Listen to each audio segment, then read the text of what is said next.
Hello students, in this problem we are given two functions, in fact f and g, which are twice differentiable functions and second derivatives are continuous functions.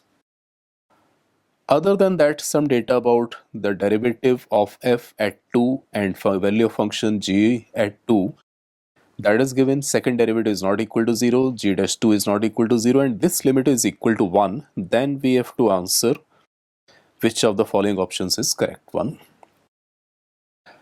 Let's calculate this limit first, if we can. Limit f of x multiplied by g of x when x is approaching to 2, f dash x multiplied by g dash x in the denominator. This is given to be equal to 1.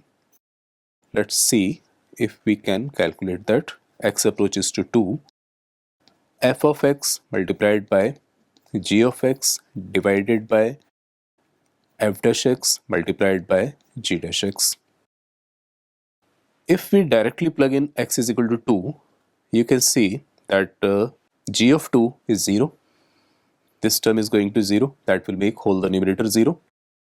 And other than that, f dash 2, which is given to be 0, that will be present in the denominator. So that will make the denominator go to 0. So this expression is right now in the form of 0 by 0 indeterminate case. To solve this limit, it is given that all the functions involved over here are differentiable. Hence, we can calculate this limit by applying the L'Hopital rule. So let's apply that. That will give us limit x approaching to 2, differentiate the numerator and denominator separately. So numerator will reduce down to f dash x multiplied by g of x plus f of x multiplied by g dash x. That is the product rule. And in the denominator also we do the same thing.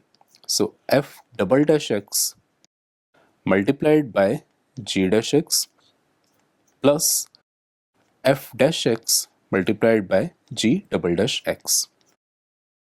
Now let's again see if we plug in x is equal to 2. What happens then? If we plug in x is equal to 2, then f dash 2, this is given to be equal to 0.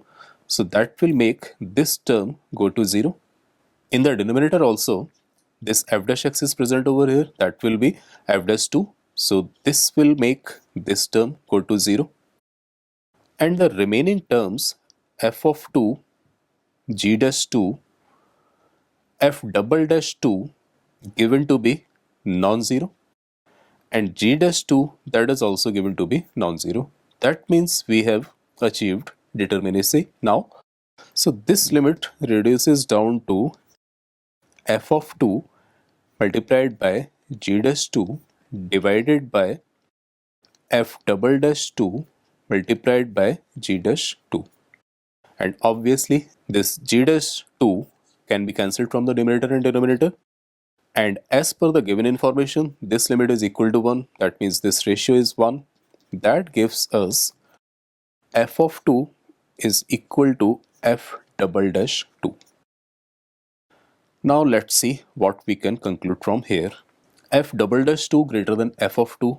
Obviously this statement is incorrect. Fx minus f double dash x is equal to 0 for at least one x belonging to R. That is very obvious. X is equal to 2 is that point for which this holds true. So this statement is correct. What about the first and second options?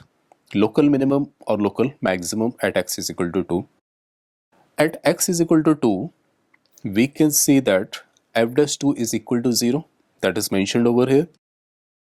F dash 2 is equal to 0. That means x is equal to 2 may be a point of local minima or local maxima, depends on the second derivative.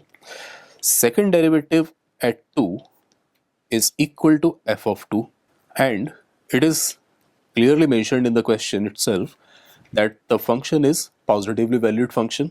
Its value is always lying in the interval 0 to infinity. That means f of 2 is positive. Hence second derivative, this is positive quantity. So first derivative is equal to 0 and second derivative is positive at x is equal to 2. Hence we can say x is equal to 2 is a point of local minima. Hence option 1 is correct. So we are getting first and fourth options as the correct choices, and those choices are the correct ones. Thank you.